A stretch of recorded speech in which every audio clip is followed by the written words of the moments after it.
moo ne Sénégal bu yàggul rek tamit fii Sénégal gis nañu li nga xam ne moom lañ fa am comme investissement. waaw dañ koy jàngat ci ñetti fànn.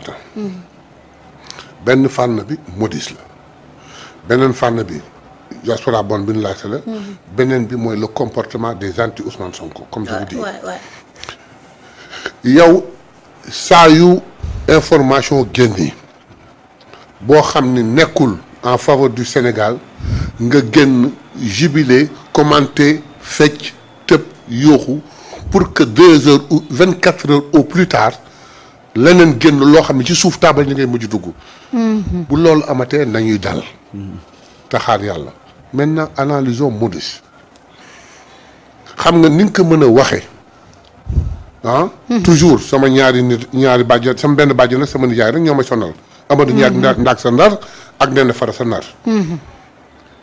pour ñu comprendre parce que bu ñu xëyee di dugg modis du ñu xam. maanaam structure la boo xam ni moom lu dul jàng doomu aadama ni ma ko mën a nettalee ni ma ko mën a waxee te mu gaaw. jàng doomu aadama yëpp ba xam leen. boo jógoon tey. war a am affaire ak Samba fekk na jàng na Samba ba xam ko soo ko nekkuy Samba mun la kii mooy Samba day noté ñi mu xam ci A ba D. selon note bi nag la lay wax ni kii de mën nga am confiance ci moom loo ko lebal mu fay la. waaye kii de boo ko lebalee boo ko mayee délai bu baax mu fay la. wala kii de boo koy lebal ko tuuti. wala kii boo koy lebal fexe ba am garantie bu tax bu la fayul nga bañ a reer modis loolu lay jariñ. modis si lu mu basé wu pour def rapport bi du si li xew tey lay basé wu li xew nous sommes dans un plan de redressement modis mi ngi basé wu ci li nga xam ne moo xew am na at am na ñaari at am na benn at am na 8 mois am na 6 mois lan moo amoon Sénégal dañu làq bor. on est à 119% du PIB Sénégal dañu làq déficit. Sénégal dañu leb bor ba sax bor ba agsiwul ci askan bi mais ku basé wu ci loolu da nga naan ñii foog nga xoolaat seen mbir ci loolu la mën a basé wu mais boo jàngatee bala ñuy yegg si nag ci kii bi mooy modis pourquoi mu xaar ba ñu lancé di wut xaalis. mu soogay génnee loolu. dafa tey xel accusé wu ma kenn waxuma dara waaye man sama xel dafa tey bi ma gisee mënoon nañu xaar tuuti. déjà. seen crédibilité sax mi ngi yàq parce que bu mu waxee dans tous les journaux du monde les gens ñu ngi commentaire mais hier bii le résultat de l'appel à fonds génne. ñoom ñëpp dañu wax ni kon à quoi sert le rapport de modis ñaareel ba ñiy toog di xotteeku ci plateau yi. les bailleurs n'ont plus confiance les gens n'ont plus confiance ils ont tourné le dos à Ousmane Sonko yàq na réew mi moog Diomaye def nañ lii. que dira-t-il de ce qui s'est passé. ci diaspora bon. yow man damay jóg diaspora bon man li ma doon wut 300 milliards laa doon wut. ñu jox ma 150% ñu jox ma 450 milliards. te 450 milliards il a fallu qu'on boucle. pour mën a yem foofu su gaa ñi bàyyi woon mu ko ne ba sàggane mu dem 600 milliards. donc ñooñu seen wax à quoi ça sert. léegi li wóor boo wóor mooy. léegi nag loolu mun ñu ko wax saa nu wax tuuti nag ci FMI. saa ñu wax tuuti ci FMI lii moo ko moom résultat bi FMI moo ko moom moo war a jàngat dafa war a mën a jàngat parce que FMI ni ma ko waxee sama yenn bàjjen yi duñ ko comprendre dina joxe xaalis mais la ëpp ci FMI du xaalis bi mu lay jox mais am na loo xam ne bu ko seqee ak yow ba ni am na wóolu na la am na yaakaar ci yow wóolu na la ba ngeen élaborer un plan ngeen déggoo ci day tax lebalekat yi wu ñeme la dafay tax lebalekat yi ñeme la moom nag sax mën na la lebal waaye la ca ëpp mooy ngeen àndandoo bokk gis-gis bokk yoon te li tax sénégalais yi war a comprendre suñu diggante ak FMI lu tax mu xaw a dëgër FMI jëfinam mooy ah Samba yow day tu as des problèmes je le constate mais c'est pas catastrophique léegi yow Samba xam nga nooy def jaaral nii dugal nii doxaleel nii defeel nii bàyyil lii wàññil lii defal nii Samba xool ni amul pexe ni ko waaw mu signé su ko defee ñu signé. mu ni bailleurs yi kooku nag Samba moom jar naa wóolu waaye Samba bii tey mooy Sénégal j'ai fait exprès d'utiliser Samba parce que bëgg-bëggu Sénégal am défendre projet am bi tey Samba ni waaw fekk naa situation bu doy waar. FMI waaw jox naa leen seen gëdd fonk naa leen respecté naa leen trop kaay ñu waxtaan ci plan. waaye doom wax lu may def de maa xam lu ma bëgg maa xam nu ma koy doxalee maa xam dans quel délai laa koy doxalee maa xam lu ma yàkkamtee. waaye lépp ci lu leer nañ laa koy teg. mooy li leen état bi tegal. tegal ni leen lii la maay wax naka la maay wax ñaata la maay wax nu ma ko bëggee maay wax nu ma ko doxalee mais yëpp dans la limpidité ngeen xool waaye man kenn du ma imposer dara.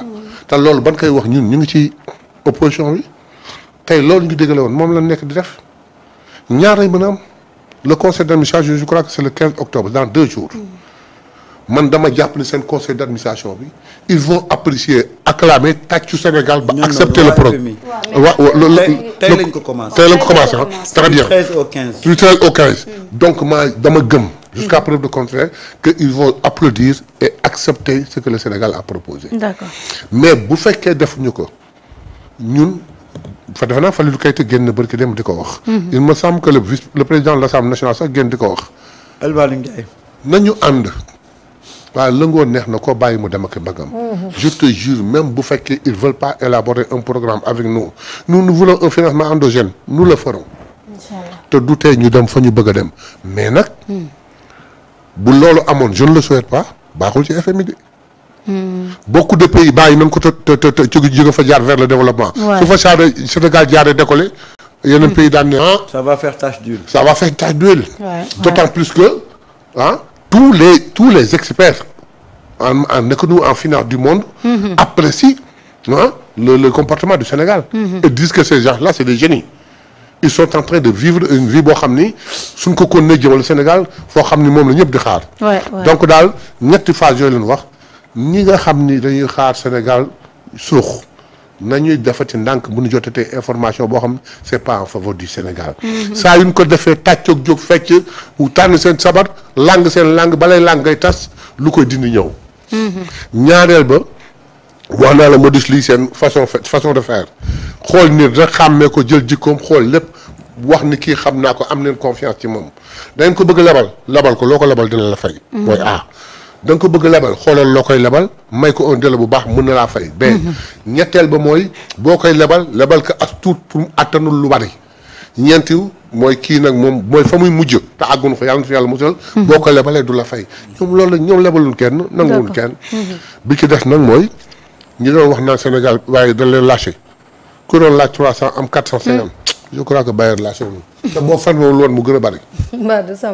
doyen wax na ko xam nga dafa am Sénégal dafa am ay positions yu mu jël na xam ne am na ay institutions yoo xam ne du ñu tendre avec le Sénégal ko defee Sénégal war a gën a mën a compter ci boppam.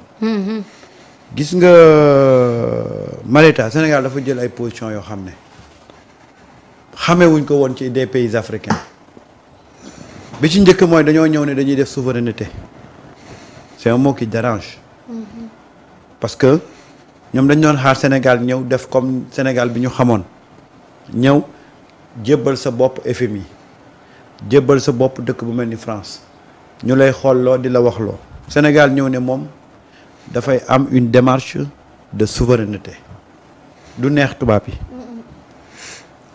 FMI ñëw bëgg a jox xaalis Sénégal ne ko xaaral il faut que ñu def un audit des finances publiques mais ak du munte demee on va compter sur nos propres ressources mu nekk beneen position mais mu am benn position boo xam ne Marieta ñu bëri dañ koy fàtte te dégguma kenn wax ko muy quand le Sénégal affirme son soutien public au peuple palestinien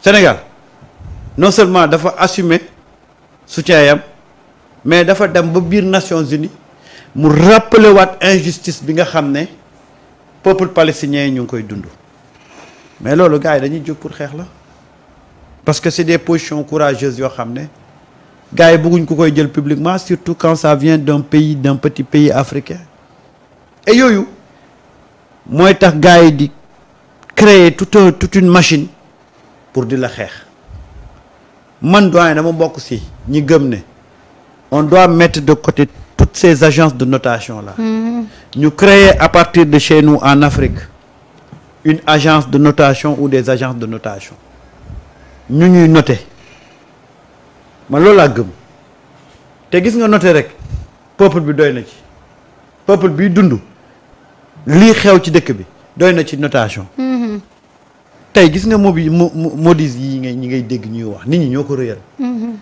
mais c'est juste benn kuréel goo xam ne dafa nekk États-Unis te gis nga modis dafa yàgg am ay problème en 2001 l'autorité européenne des marchés financiers di ESMA dafa def amende Moody's à hauteur de 3 millions d'euros mu def ko ci 5 entités yoo xam ne Moody's moo ko moom muy bi nekk Royaume-Uni bi nekk France bi nekk Allemagne bi nekk Italie ak bi nekk Espagne la tax ñu infliger leen amende boobu mooy dañu violer li nga xam ne moom mooy règlement européen sur les agences de notation ces manquements ñoom ñu ne mu ngi aju ci le fait que ñu émettre de nouvelles notations pour des entités ou un actionnaire de Moody's qui détenait 10% du capital ou des droits de vote ou était membre du conseil de surveillance ou administratif de l'entité notée.